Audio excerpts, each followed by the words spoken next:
হবিগঞ্জে জাঁকজমকপূর্ণ অনুষ্ঠানসূচির মধ্য দিয়ে institution of diploma engineers Bangladesh আইডিইবির ৫৪তম প্রতিষ্ঠাবার্ষিকী উদযাপন করা হয়েছে।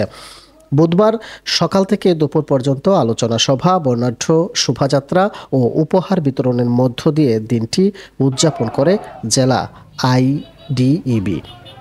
সকাল ১১টায় হবিগঞ্জ শহরের সাইফুর রহমান টাউন হলে আলোচনা সভার শুরুতেই জাতীয় সঙ্গীত পরিবেশন ও গণ অভ্যুত্থানে নিহত শহীদদের স্মরণে দাঁড়িয়ে ১ মিনিট নীরবতা পালন করা হয়। পরে আলোচনা সভায় উপস্থিত সকল ডিপ্লোমা প্রকৌশলী ও শিক্ষার্থীদের চতুর্থ শিল্প বিপ্লব মোকাবিলায় সেভাবে প্রস্তুত হওয়ার আহ্বান জানান বক্তারা।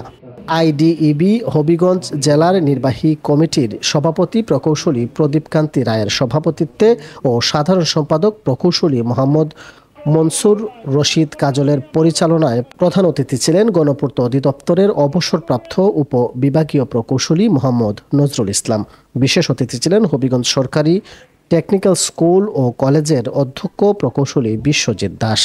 এতে আইডিইবি হবিগঞ্জ ও সিলেটের নেতৃবৃন্দ এবং বিভিন্ন টেকনিক্যাল ইনস্টিটিউটের শিক্ষার্থীরা অংশ নেন।